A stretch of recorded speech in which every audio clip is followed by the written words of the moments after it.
Edward Jones, making sense of investing. Here's David Smoke, Paul Catalina, and Craig Smoke. We're back.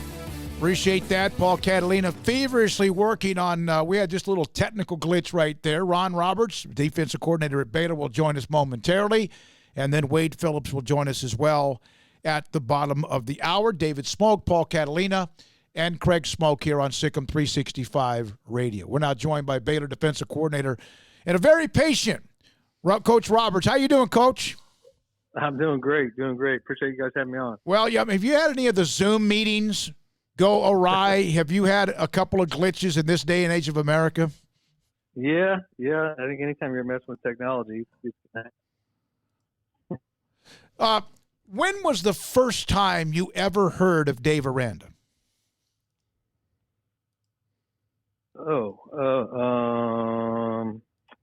Probably, I think around 99, probably about 99. He was a student assistant at Cal Lutheran. Was probably the first time I heard about Dave Aranda.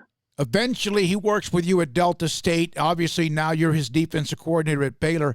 What was the thing that impressed you the most when you first either met him or saw him in action? Probably the first conversation. I mean, first couple of conversations, just to have a chance talking ball. I thought, he was, just so structured, organized, detailed, and everything he did. That was very impressive. He seems to be one of the more thoughtful people I've ever come across in my life. He very, very, when you ask him a question, he really takes in all the information. How does that make him a better coach? Well, I think everything, I think when it comes to football, everything he's done is very analytical. It's been thought over he's going to research everything he can to find out what's the different ways you can do something, and then he's going to make a decision on what's the best way for him and for his team to get things done. Coach, for you, I think. Sorry, go ahead. Sorry. No, I don't think anything he's ever done out of some rash judgment. Coach, for pretty huge. For you, what kind of coaching can defensive players expect? What do they need to know coming in? What Ron Roberts likes to do, and what the expectations will be? Yeah. First of all, I try to say this, I try to enjoy myself every day I go to work. I think it's the most important thing we do. I want our players to enjoy themselves. I want them to have fun in what we do on a daily basis. I always try to tell our kids, you remember you started playing this game as an 8-year-old out in the front yard, and they blew the whistles. He come, trying to flip the lights, told you to come in, and you wanted to go one more play to see who's going to win. And that's the same type of mentality I want our kids to go with every day. They're enjoying. They just want to go one more play. They want to see that same type of passion and energy on a football field. I think when you do those things, everything becomes easier. I think when you're doing that, there's a gratitude for playing the game. I think that there's the passion that comes out to play the game just makes it a lot more enjoyable, not only for you, for everybody that comes around you. And I think those things are contagious. I believe in playing a game with passion. I believe in playing it with emotion. I think, and then I think I'm going to try to do everything I can to put them in the best situation possible for each one of them to succeed. Excuse me. Coach Phillips spoke with you and the staff, Coach Aranda and the staff last week, and I got a little bit of a sneak peek of some things that were said about just be you, just take care of you. What were some of the things he said to you as a staff? A lot of it, again, he's had so much success and so much knowledge, that some of it was just some very basic things that he kept coming back to, is that they're making sure that you coach individual players, as individuals. They're not all the same. They're not made up the same way. They don't get things done the same way. They don't have the same skill set. To coach them individually and give them everything they need in order to opportunity to be successful. Emphasizing the little things, how important it was for just being in a functional stance, to start with those basic things. I mean, this is a guy who's got an infinite amounts of wisdom as far as scheme, knowledge of the game, and he still takes it back to being successful. The most basic things about the game is what's really going to make you succeed in the long run. what kind of scheme do you bring with you, or are you going to adapt the scheme to the talent? Well, I think that's one thing about being multiple. We have a bunch of things in our scheme. Now, we don't do them all every year because you do have to adapt it to the people you have. So without getting a spring ball, it's kind of some of that stuff's kind of a little bit up in the air. What are we going to be really good at?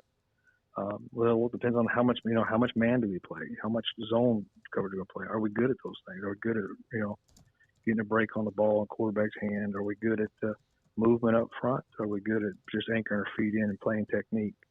Some of those things are still, up in the air. What are we really good at?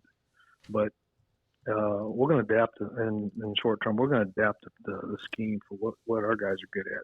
What's the things that we can hang our hat on and being very fundamentally sound and doing the things that's going to give them the best chance. How much do you know about individual players at this point? You clearly haven't been able to see them practice much, at least live and in person. So Right. What do you know about what you have maybe individually in some cases? Well, obviously, Coach McGuire has been a huge asset on that. Giving us a rundown on players, what they're good at, what they're not good at, and that first peek of that evaluation of those guys. Second of all, I've gone through a lot of old tape. Some have practice tape, so I've gone through like last fall, and then during the season practice tape because some kids, didn't play. They're redshirted or they're in the backup roles and really didn't see the field much. So it was probably one of the first things I did when I got here was I'll make cut ups of each individual player based off the snaps they did play, and then if they didn't have enough, I wanted practice tapes. And then sometimes I went back through, and I just watched team good on good on a Wednesday practice to see guys react, run, take on blocks. And so most of it's done through that, kind of almost that third-hand knowledge. But besides that, it's really been about trying to get the guy as a person, try to know him, what's going to make him tick, how is he learning, and really try to spend the last 3 months trying to get our kids know him a little better as human beings as opposed to, just as a football player. How much, and the thought is about, safety and all that, and everyone says that, and that's what they mean. But we had Justin Johnson on a couple of weeks ago, and are you just biting at the bit right now to get your hands in practice? Yeah. Yep. Yeah, not to beat on the bush. Yeah. You coach for a reason. I enjoy the practice field. I enjoy being out there. That daily interaction with the players, all that, and to find out where we're at. Mm-hmm. So yeah, I think everybody is a little past excited to be on the field and get those opportunities. So we're looking forward to it. It's going to come. It's going to come. We don't know what day yet, but it's going to come. And we'll just make sure we're doing everything we can in the meantime to get us ready for those days. Baylor used the two different 2-5 techniques in what they've been running defensively. What is that, and and I've heard even Coach Aranda say that kind of interested him. How does that fit into what you want to do? Is that something that you've done before? Is that something that meshes to what you want to do now? Yeah, we actually we have done that before. So if you go back, there's really a 3-3-5 scheme. Mm-hmm. That 3-3-5 is kind of what I cut my teeth on 99 through 2011, 12. I was a 4-3 guy in the 90s. About 99, we went to the 3-3-5, and so we've kind of done probably in the past. I've had a lot of those elements in our package, and it used to be pretty exclusively what we did. So it's there, and again, who are our guys and what they're good at. Like I said, it will be in the package. We'll have it, and how much we'll use it will be, like I said, depend on what this new crop of guys are and who's going to step forward and be the leaders of this football team. Coach Fedora told us that he doesn't watch the old film. He just starts fresh every season. Are you similar in that, or do you? What's the benefit of that? Yeah, well, I would have. I think if it was any nature, any beast besides this year, usually come in with that and, maybe watch the little movements and things like that, just to kind of get a take on how a kid runs. But I try never really to channel a kid into whatever whatever he was before. But I think it's best when you come in with and you give kids a clean slate. Some kid will, I don't care if you were 2 or you were 3 with the last guy or in the last system. That doesn't matter. You got a clean slate, and what you're going to do with it, it's up to you. And I think sometimes it's good not to have sometimes those preconceived ideas of, oh, this guy, hey, he's not very good or whatever. And sometimes you get preconceived and you lock kids in and you don't give them a chance, because they do. They change, they grow up, they go to off-season programs. Some get, they get bigger, stronger, faster. Some of them just get more mature. Sometimes it's their second or third year in college, they change. They're different people. And, so you got to kind of leave the door open for change and opportunities for kids to grow, and some kids to just to surprise you, And I think it's good. I think this nature or this being off and not having spring, I had to go back a lot more and watch kids than I usually would on any given year. This defense, Baylor, which changed the corner in what they did under Coach Rule and also Phil Snow, and now what you and Coach Aranda and Joey McGuire, all of them. You're taking over a program that changed the culture of what defense meant in a lot of different ways. They won as much with that as they did with anything else. How much easier does it make the transition for you and your staff on defense?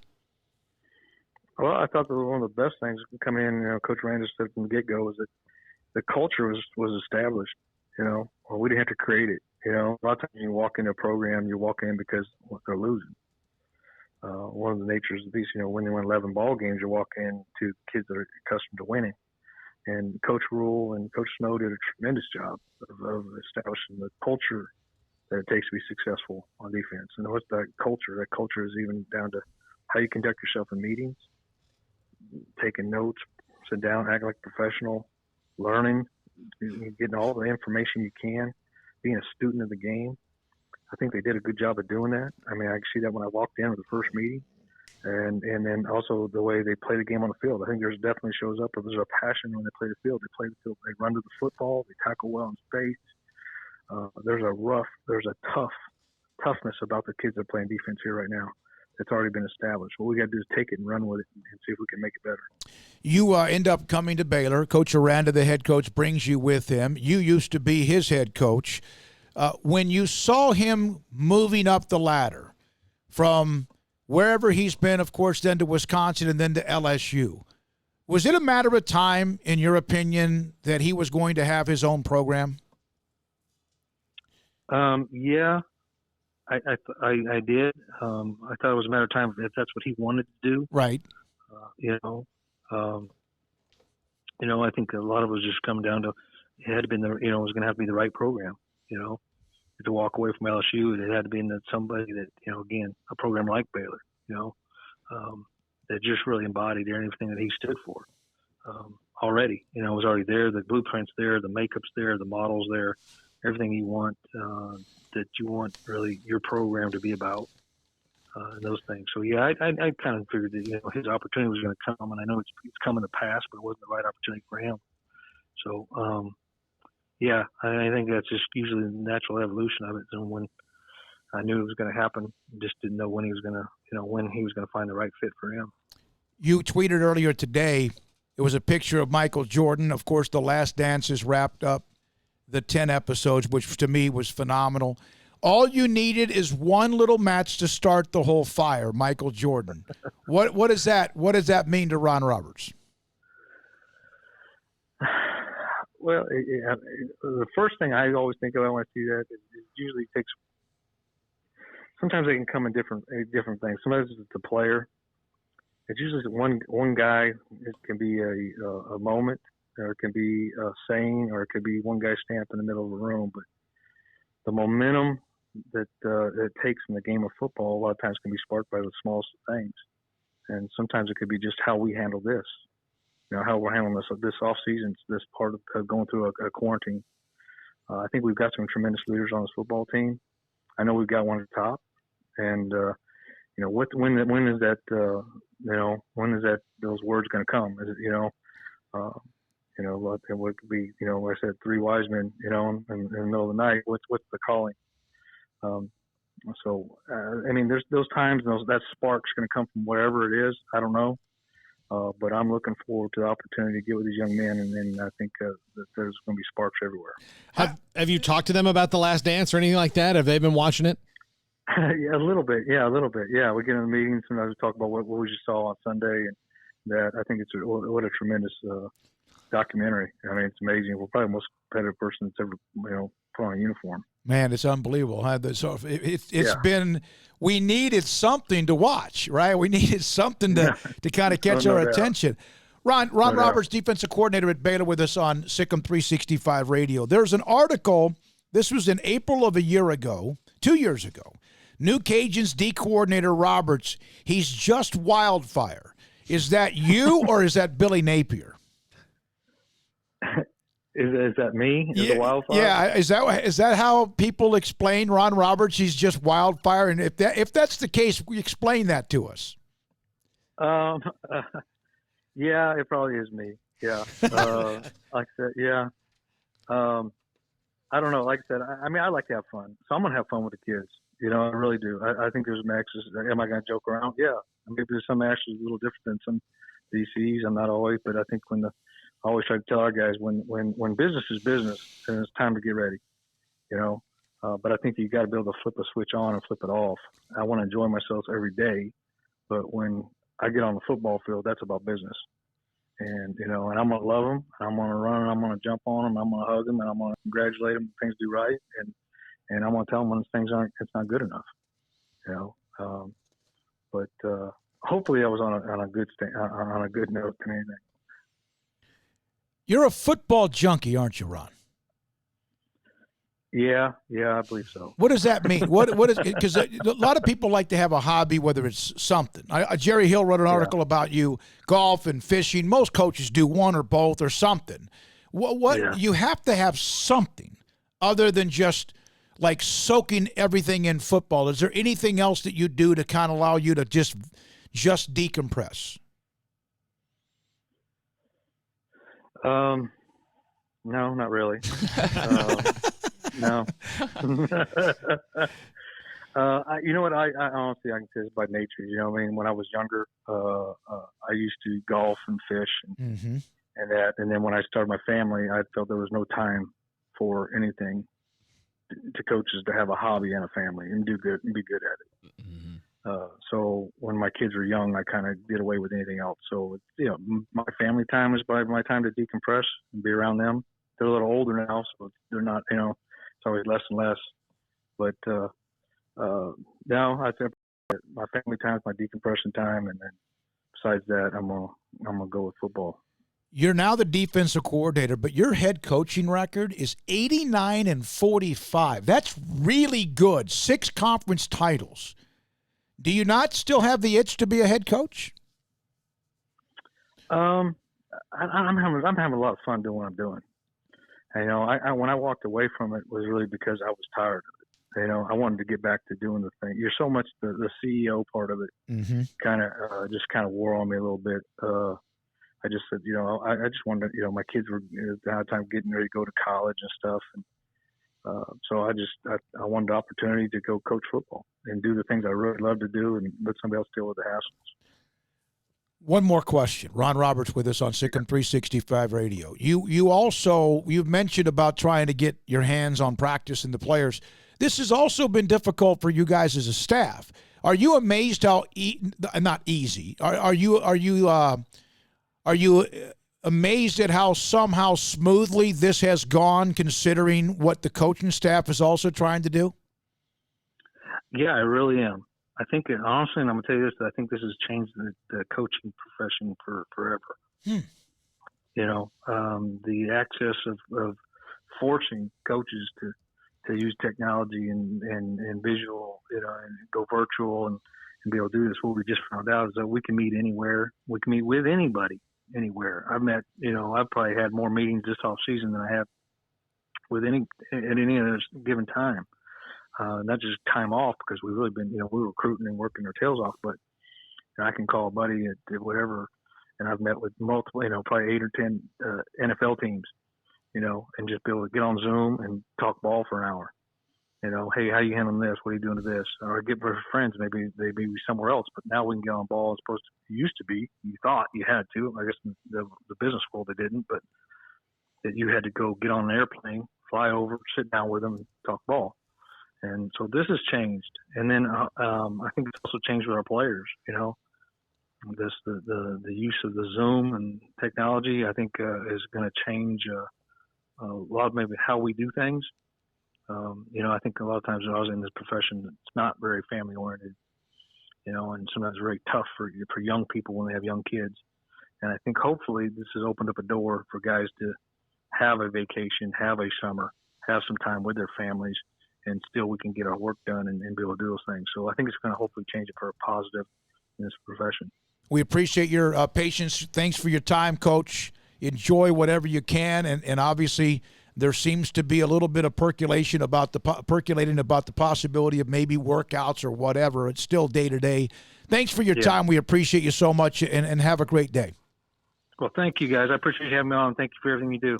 And you too. That's at Coach Ron Roberts on Twitter. Appreciate his time. One of the best things about coming to Baylor was the culture was established. Craig's been putting up a couple of different things, what he mentioned about Joey McGuire and the current evaluations. And how about this, the fact that he says this may have changed coaching. Well, this right here may have changed the way coaching is for the foreseeable future. Well, if you can have Zoom meetings now and you know how to do that, you can go on a week-long vacation with your family. You don't have to rush back, and you can just say, hey, I need to take, 4 hours off on Wednesday so we can do our meeting, and everybody can go maybe live their life. Because I think that's one of the things that was starting to really grind on coaches was you have 3 days off here and 3 days off there. You don't really get to live a normal life. It's hard, especially when you got kids. Yeah, I think it might have been Mac Brown that said that just as much on there's something going on, some audio of some sort. That's on your phone. Goodness gracious. There we go. Sorry about that. We're just talking about how technical it is. Go ahead, Craig. I don't even remember what I was saying. We were talking about how this changed the coaching profession. Mac Brown said that like a week ago. He said that he thought the coaching profession had changed, that you realize you don't have to spend so much time up at the office away from your family. I think we realized where we were that you don't have to be there for 9 hours a day in the office to do your job and get done what you need to get done. I think a lot of businesses are realizing you don't have to be 9 to 5 to get everything done that you need to get done. It's kind of an archaic, that's just what we've always done. You go to work at 8 or 9 in the morning and you'll punch out at 5, and that's just not the way the world works anymore. So that goes for coaches as well. There really is zero need for them to be at the office 24 hours a day, 7 days a week during the season, or 5.5 days a week during the off season. There's just this, it's not necessary to do the things that they need to get done. So yeah, I think we've definitely seen a change permanently for coaching and how they get done with things behind the scenes. Wade Phillips will be next. This is just now. I just had someone share this with me. Taylor, thank you very much. NCAA may clear the path for players to return to campuses across the country. The Big 12 is at least looking at the possibility it could be earlier in June, it could be mid-June, it could be late June or July. We have to get back by sometime around the middle of July because we'll have to push the season back. That's coming from a conference with a conversation with Bob Bowlesby.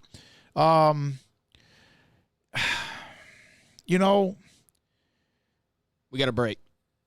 Yeah, we do. But it's interesting, though, that you're seeing dates now. I mean, it was kind of more like blur. I mean, but at the same time, and you're right, that's all positive, but we need to be back by June or mid-June or early July or by mid-July. It's like there's still not anything concrete, you're right. Sometime in the next month and a half. And Mac Rhodes will join us tomorrow, and we'll be able to get much more from him as well. Wade Phillips is next. At Ideal MRI, we feel blessed to be a part of the Waco community. We're a small family business right here in Central Texas. Our goal is to bring down the cost of healthcare while maintaining high quality. In today's world, the cost of healthcare has never been more important, and unfortunately, significant illnesses and injuries still occur. That's why Ideal MRI is open and here to serve you through the difficult time. We offer premium MRIs just like a hospital with state-of-the-art technology and specialists, but you'll pay less, sometimes thousands thousands of dollars less, whether you're using insurance or not. At Ideal MRI, we accept most insurance, and there are no hidden costs. We even offer financing. Everything's included in the price, and more importantly, you'll not get a bill in the mail later on. So if you need an MRI, ask your doctor about Ideal MRI. You can schedule an appointment safely from home, online in minutes at idealmri.com, or give us a call, 833-IDEAL-MRI. And please remember to follow CDC guidelines and practice social distancing. Stay home, except for the essentials, and be safe, and together we'll get through this at idealmri.com. Our communities are facing unprecedented times. At Boozer's Jewelers, we care about you and your family. If you're like me, your home has unwanted or unused jewelry lying around. They can have value, and that means we can turn that jewelry into instant cash. This is a great way to get the most value from your unwanted jewelry. At Boozer's Jewelers, we buy all kinds of unused jewelry. So give us a call and let us give you peace of mind and cash for your unwanted or unused jewelry. Live crawfish is back. The 30-pound bags of live crawfish, as delicious as you can imagine, back at Waco Custom Marketplace at 425 Lake Air Drive in Waco. $3 a pound, 30-pound live crawfish bags are available. You order by Thursday at noon. You can pick up your customized order anytime on Friday afternoon until 6 p.m. And the drive-thru now open at Waco Custom Marketplace Monday through Friday from 10 a.m. to 6 p.m. You can still order what you want from their butcher shop, including beef and poultry, seafood, and also pork. And, of course, their bakery. You can order from their bakery. You can go online, WacoCustomMarketplace.com, or go by the drive-thru. Waco Custom Marketplace, live crawfish available Monday through Friday, 10 a.m. to 6. Do you or your kids get nervous about going to the dentist? Stonewood Dental, Dr. Steve Childress, he can help. I've spent a career taking care of patients who as children had bad experiences, and now they're adults that hate going to the dentist.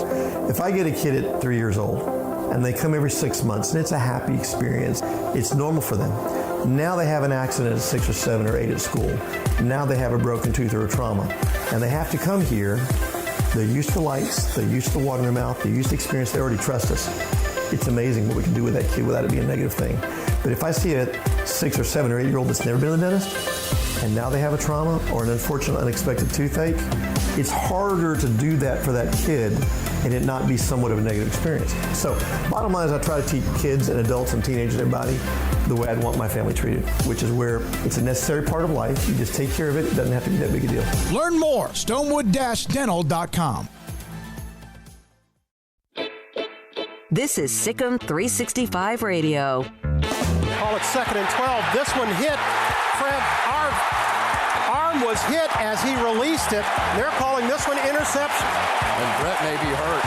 Terrence Newman got his hands under it. At the 45, it's going the other way. The SicEm365 Radio Live Guest VIP Hotline is sponsored by Stonewood Dental. We are all in this together. We have had Wade Phillips on many times before, and we have him now. Longtime NFL head coach and defensive coordinator joins us on SicEm365 Radio. Did you ever think you would be as busy as you have been with the Zoom conference calls and all of what you've been through the last few weeks? No, I really didn't. I got 23 today. So what? Wow. Yeah. So it's yeah. I volunteered to do this. Of course, I was surprised by the kind of avalanche of people that wanted to talk. I talked to, Massachusetts High School and a guy from Mansfield High School today in California. Talked to some college teams. So, yeah, it's been really busy.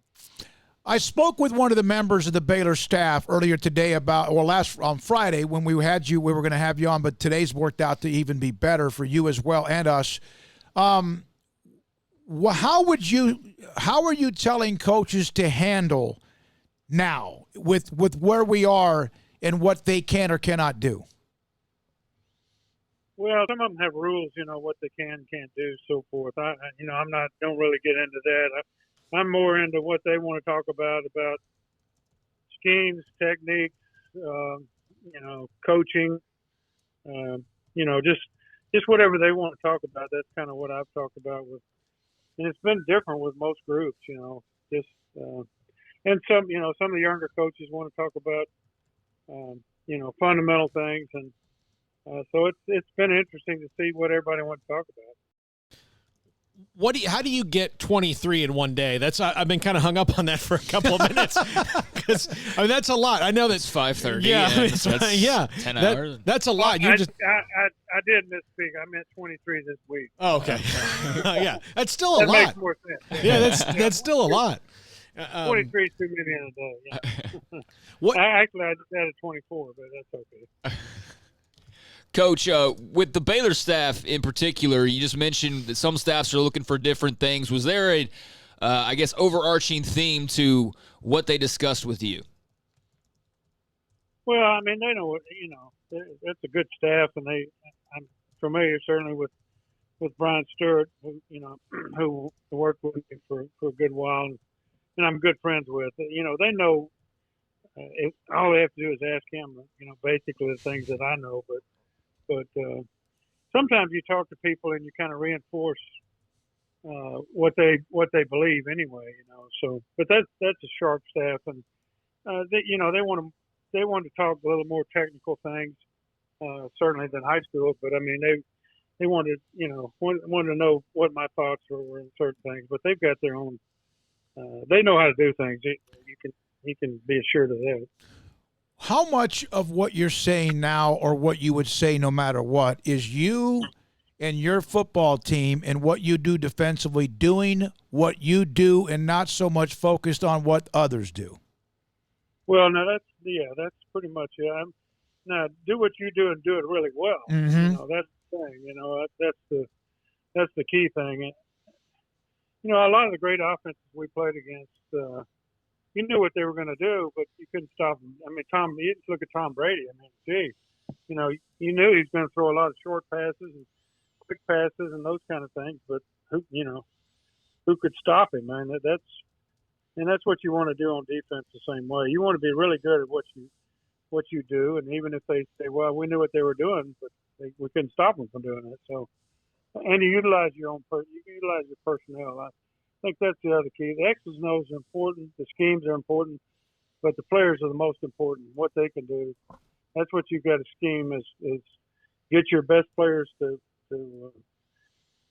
play great, and your good players to play better. So that's a big part of it. Do you have to get more creative when you don't have like you've had guys like DeMarcus Ware and Von Miller and throughout your career, just great guys on defense, but then when you have a team that maybe doesn't have a guy like that, is that where you get more creative, or do you get more creative when you have a generational player like a Von Miller? Well, you can do more things with better players, certainly. You don't want to take them out of what they do well. I mean, I went to the Rams and they were playing a 4-3, and Aaron Donald played a 3 technique, and they said, well, you're going to play a 3-4, so you're going to mess up Aaron Donald. Well, he was Defensive Player of the Year 2 out of 3 years, set the all-time record for most sacks and for an inside player. But we played him in a 3 technique and a 3-4. So, I mean, that's what he did best. So we kept him doing that, and that's what you have to think about. Coach, with all the different offensive innovation that's taken place, over the last few years, and even going back further than that, I'm just curious. I mean, you've seen everything under the sun offensively, but has there been anything, a particular coach, a particular style, just certain thing that somebody is doing that I guess has stood out to you above others? No, I mean, there's new things every year. We went through the run and shoot era for a while. There's been different things come up. Now we're going more with, the RPOs and those kind of things. So, the name of defense really is recognition, play recognition, recognizing play. So, but certainly there are coaches that are better than other coaches.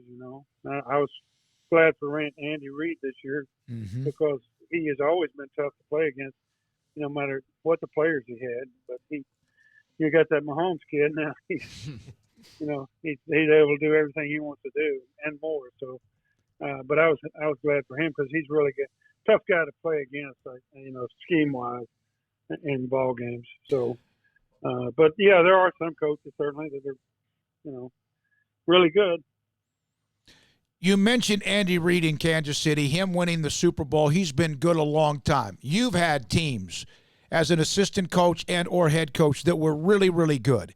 What did winning the Super Bowl in Denver, was that anything you needed for validation, or what did that mean to you other than the obvious? Yeah, I mean, when you get to be the best, and then you can say you're the best, and then everybody has to say, yeah, you are. You won the ultimate. I mean, that's, that 1 year I'm talking about. Mm-hmm. But that season and that victory is above everything else. That's for sure. We had Mike Renfro on the show, last week or the week before, guys? I can't remember. Was it last week? Couple of Fridays ago. And when I was looking through and pulling highlight clips for, the opens and things of Mike Renfro, I fell into this whole long YouTube documentary about, the worst call in NFL history.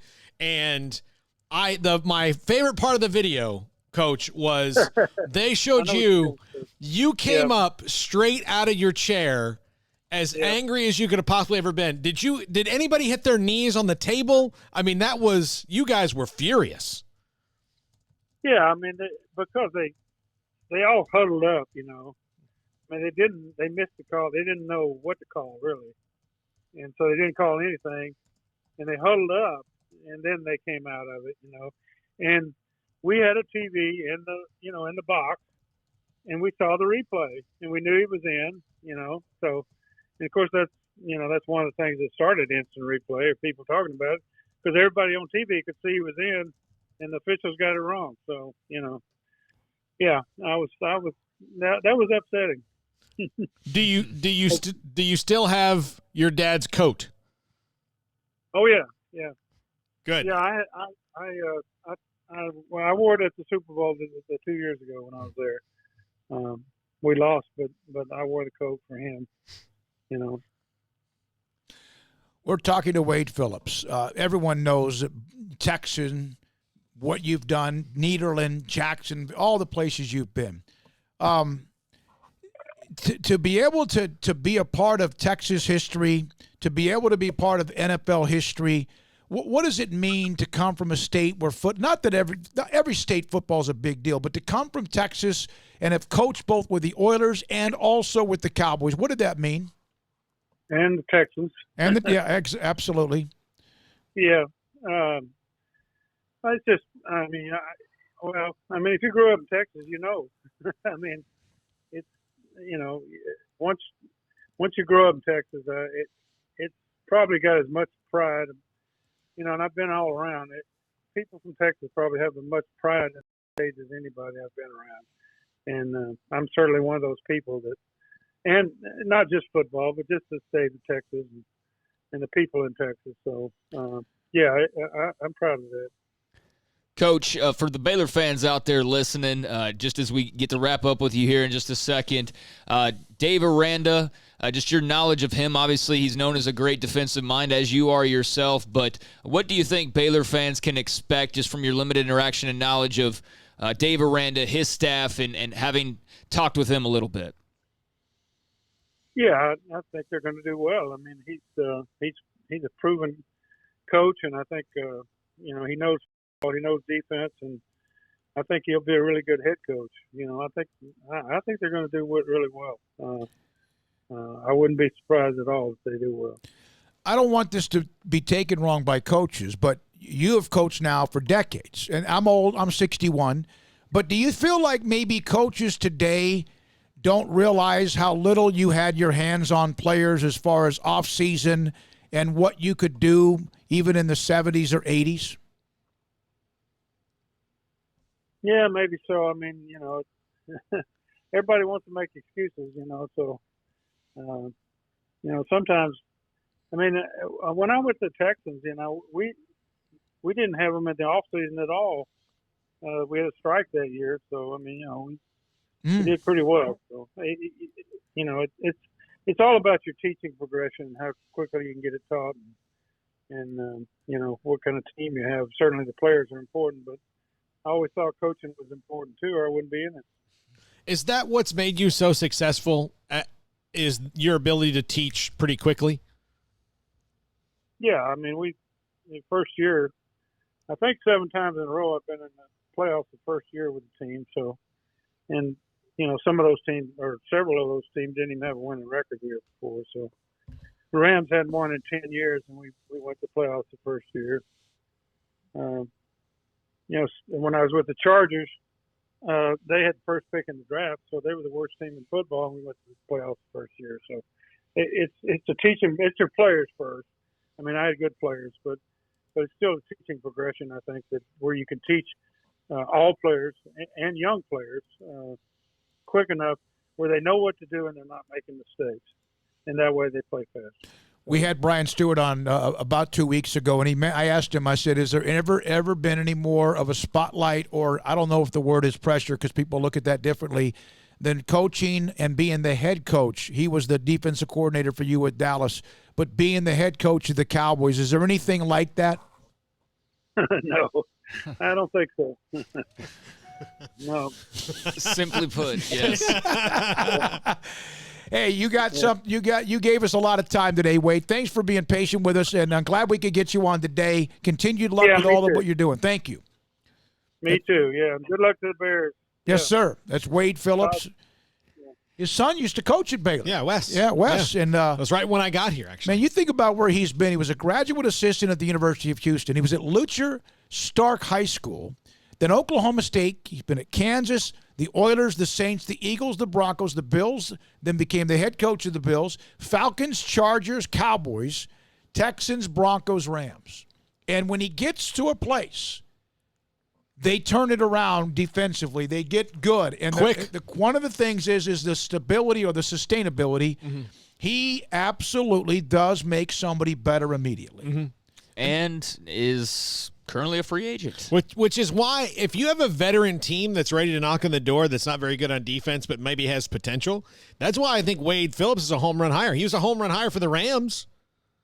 Yeah, yeah. And then they just decided not to renew him, as they had a little bit more of a down year, but they still finished 9-7. And I wouldn't say I don't think it was because of their defense, though. Really. No, and I was going to say I don't think that was something you really place on the shoulders of the defense. So yeah, Wade still got it. He could still be a top coordinator in football. He was just a couple years ago, and obviously a very popular man for teams to talk to. 23 now 24 Zoom calls in the last week.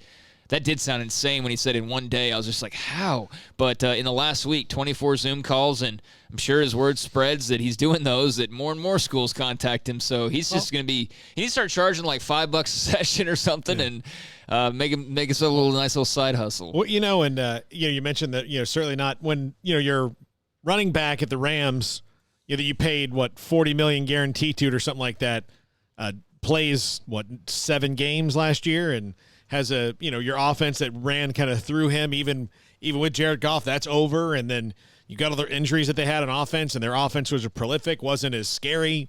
Yeah. They didn't lose to the Patriots because of their defense. They lost because their offense didn't do anything whatsoever. Yeah. All right, it's 5:49. We got to take a break here, Paul. We can do whatever you want, so we're good.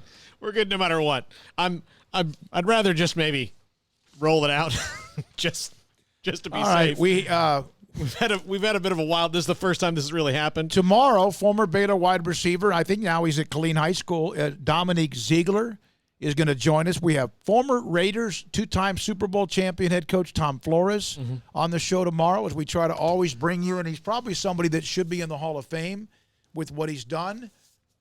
He was fantastic and back and forth discussing things with him.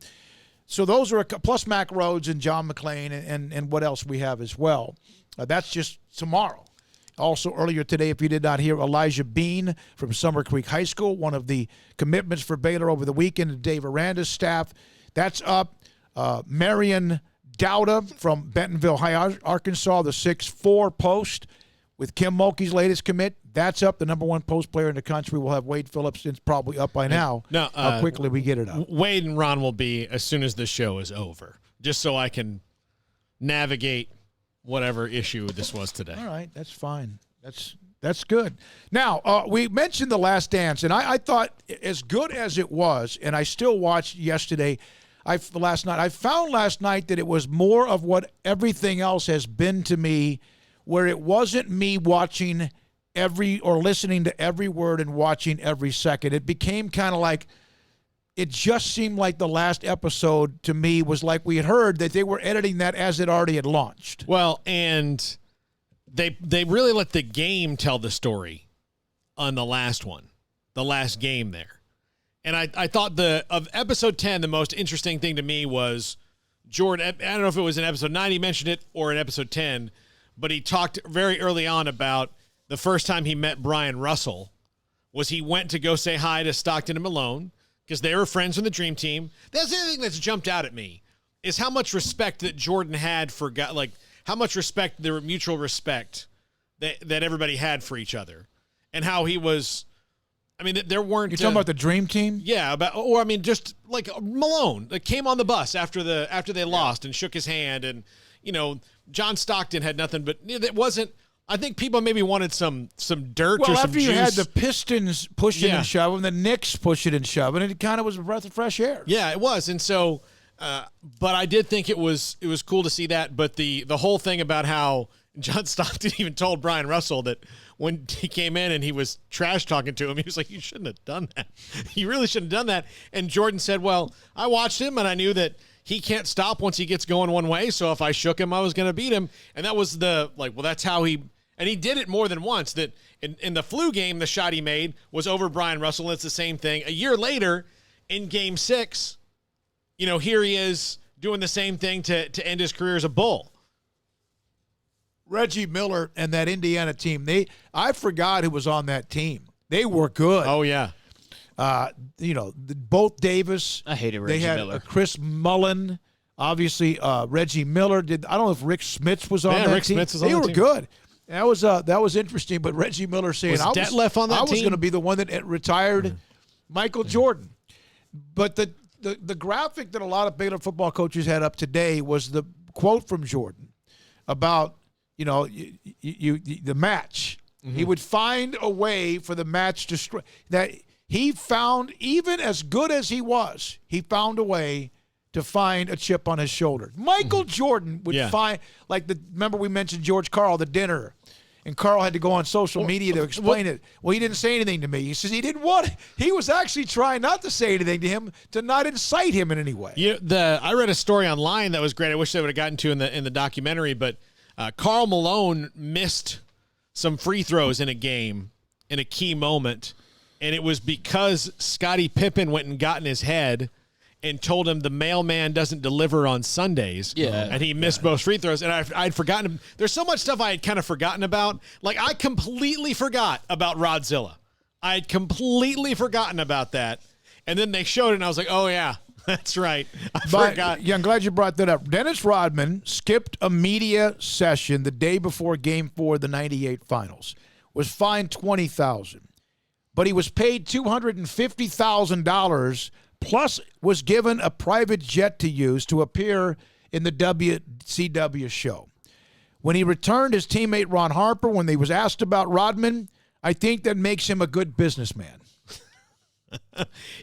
I remember those appearances. He was part of the NWO. He was buddied up with Hulk Hogan at the time, and he hit DDP with a chair. He was around for a little while, a few appearances here. Dallas Diamond Page. Mm-hmm. Okay. Diamond Dallas, and I just want to make sure you get it right. But Diamond Dallas, and he had a couple of matches over time, over like that 98, 99 period when wrestling was at its hottest peak. Rodman was at his hottest peak, and that was just a great time period, entertainment-wise. It really was. And we can't repeat it, even though we're on the internet. We cannot repeat what he said about, look, Phil got what I was after, and then he just said, this is what I was about. And he listed off all these things. I was like, well, I like that Dennis Rodman is not trying to have any revisionist history about his life. No. Or say that he is misunderstood. No. He's like, no, this is who I am. And like you're doing, and some of it is, obviously very self-destructive. I I'm still baffled by the fact that the only American that's been to North Korea in the last 50 years is him. I mean, that's him. This is a guy. He is gone. Any diplomatic ties that we have with North Korea has to do with a guy who, in this documentary, you would not have pegged as a guy who was going to do anything international diplomacy-wise. No. I mean, and not that that's really what he's doing, but it's the closest we've gotten. You know, it boggles my mind. Roderick Daniels, Craig, he's the kid from Duncanville, right? He's got a graphic up. The first dance. It's got a Big 12 logo, BU logo, Nike logo underneath the yellow gold line. The future, the opportunity, the first dance. It shows Baylor players huddled around. It's got Roderick Daniels' jersey with 13 on the back of it.